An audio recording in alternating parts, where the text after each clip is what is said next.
Can you make mistakes trying to reinvent yourself? I'm going to give you the 5 top mistakes I've made while reinventing myself. How's it going, reinventors? I'm Amelia, and this is Reinventing You. I want you to reinvent yourself so that you can live a life of joy, fulfillment, and purpose. So this channel is all about inspiring you to do just that, to reinvent yourself. In this video, I want to talk about the 5 mistakes I've discovered when trying to reinvent myself. And hopefully this will help you, whether you're in one of these mistakes or you're planning on reinventing or you're in the midst of reinventing. You might recognize one or more, or just be aware of these things as you go. Now, I used to be a full-time pastor and chose to retire early, that is after 20 years of ministry, and reinvent myself. I'm still in the process of reinventing. On the one hand, I feel like I've gotten there. On the other hand, sometimes I feel like I've taken 2 steps back. In the process of remodeling our house, I realized some of the mistakes that I've made in reinventing myself personally also came about in remodeling the house. And remodeling the house really is a form of reinventing. It's reinventing your space. And actually right now, this is the very first video I've done in my new studios. If you have not subscribed, I invite you to do that. But you really have done the best thing, or the best thing for me and for you, by clicking on this video. The first mistake that I discovered in reinventing myself, and you may do as well, is putting off getting started. And I'll give you the example again of remodeling our home. We've owned this home since we've been paying on this home since 1999, and our idea was eventually to retire there, but we said, oh, well, we'll fix it up in time for retirement. And 99 to 2019, that's a long time, okay? And it took us that long to really get going and thinking, we really got to do something. When you're reinventing yourself, often you start making excuses. The timing is all wrong, or you don't have enough money. And that's probably what happened a lot of times with us. We felt like all along we did not have money to remodel and reinvent our home, but we really should have been doing it all along. It would have made this final project a lot easier, so that saying, oh, I don't have enough money is really not a very productive thing to do when you're trying to reinvent yourself. Another thing you can do is you just don't feel like it. Sometimes when I say you don't feel like it, that means you're just not in the mood, or you're not old enough, you're not young enough, you're not active, first you gotta lose some weight, all those kinds of things. You're just not feeling it. You've got to get over those things and just say, okay, putting it off is not helping. I've just got to, jump the gun, and I've just got to start. The second mistake that I have made in reinventing myself, especially in remodeling the house, is impulse planning. And which is like a phrase I have made up, but I really think it exists. Basically, impulse planning is not taking the time to talk it through with someone or get feedback from experts.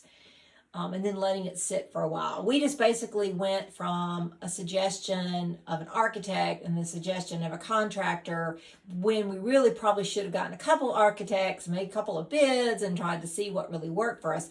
Now, I'm very happy the way the house looks, and there are some things I'm not happy with, and overall there's some impulse things that we did, which I think if we had more time to think about it and planning ahead, not just impulse planning, which means, okay, now we got to get it done, let's just do this.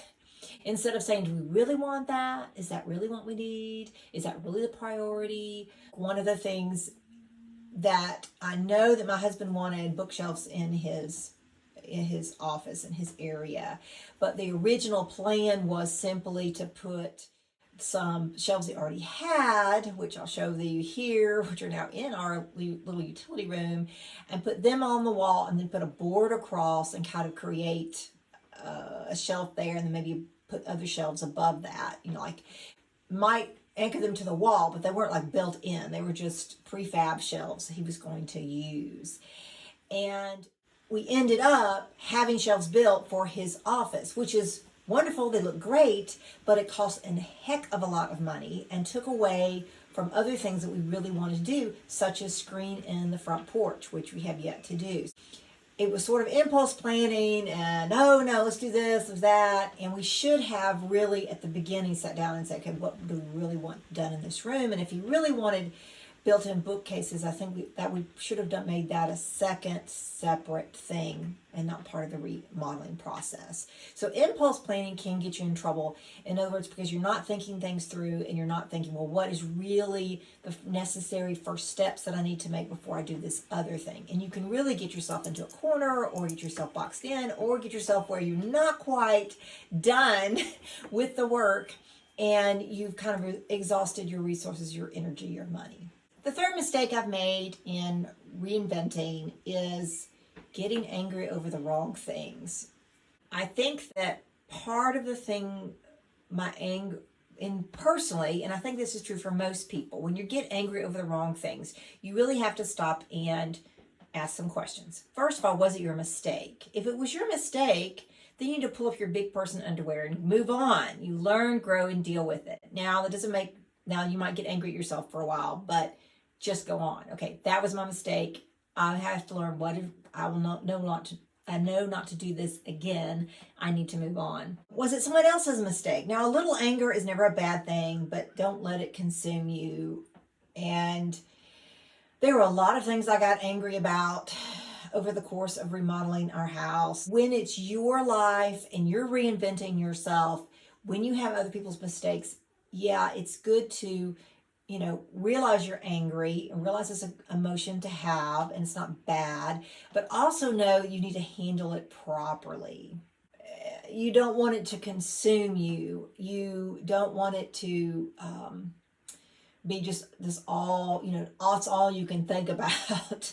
On the other hand, you don't want to be indifferent. So there's sort of a fine balancing act. Life does happen.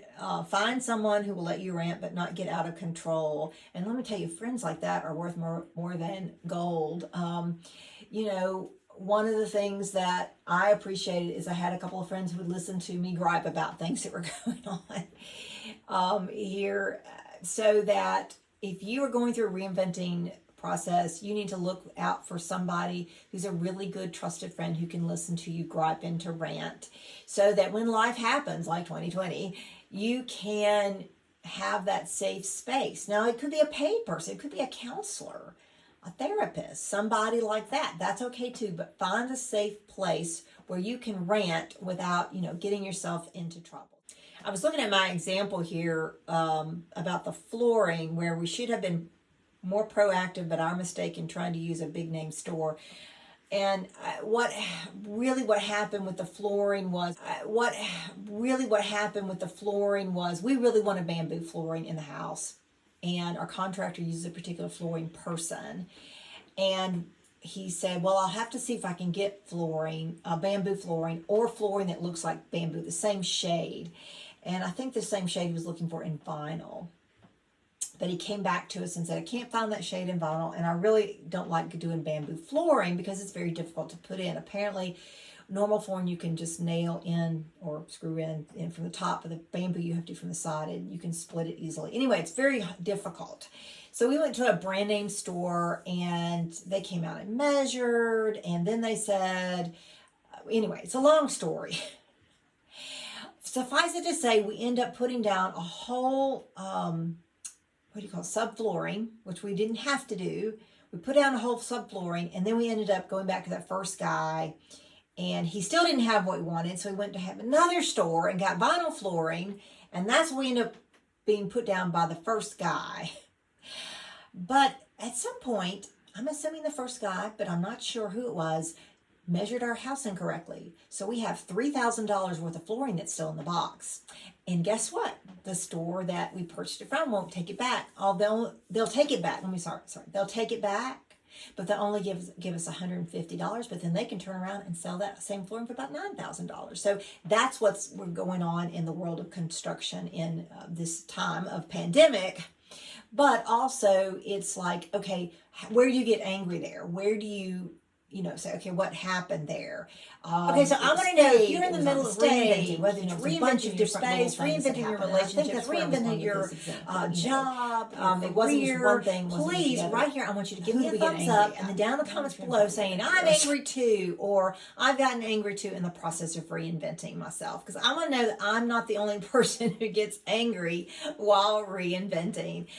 And maybe I shouldn't call getting angry a mistake as much as letting it consume me. That's a mistake.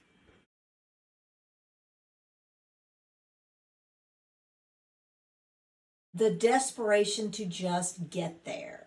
Now, there were a lot of dates involved. We had to be out of the house we were living in because it belonged to the church that my husband retired from. The fourth mistake that I made were other issues involved that we knew we needed to do, but we just wanted to get there. We ended up having to live for about a month in a house next door that, thank goodness, belonged to our neighbors on the other side.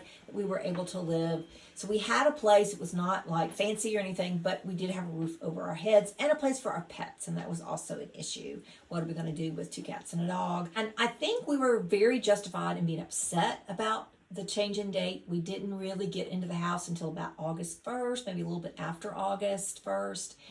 And, we were told June 1st. We said we had to be, we had to have it by June 1st, really. And really, July 1st was the date we really had to have. So at least a month of not being able to live here and really having to be somewhere else. At that point, we were just like, there have been so many setbacks and so many mistakes and things done, things not done. And some of it was circumstances. Some of it was somebody else's mistake. And some of it was, the timing. The electrician can't do this until the plumber does that. And the plumber can't do this until the drywall person got to do that. All that kind of stuff. Everything is waiting on something else. If there's a supply issue, as many of you know, there's been a supply chain problem for a while, and that hit us during our remodeling. And so we were waiting on something that everybody else would wait. It was like this domino effect.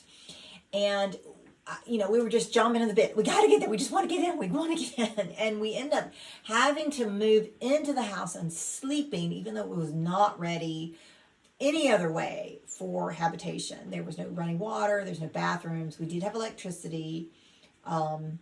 But the electricity went out at the house next door, and it was in the middle of summer, so we just had to move. We absolutely just had to get our bed and moved over here. Our son was actually already living downstairs, but we had to go back over to cook and clean and bathe and everything like that. So we were very jumping at the bit. We wanted to get done. And I think a lot of times in reinventing yourself, you will discover you just want to get there. You just want to get there. And you're never going to get there as soon as you think you are. It's just not. I just imagine by now I would have this huge, reinventing you universe that I could help other people in, and it really has not happened. And in fact, what happened during the process of not kind of being homeless is I kind of lost my own momentum because I was not being able to film. In fact, for a while there, I couldn't find my camera.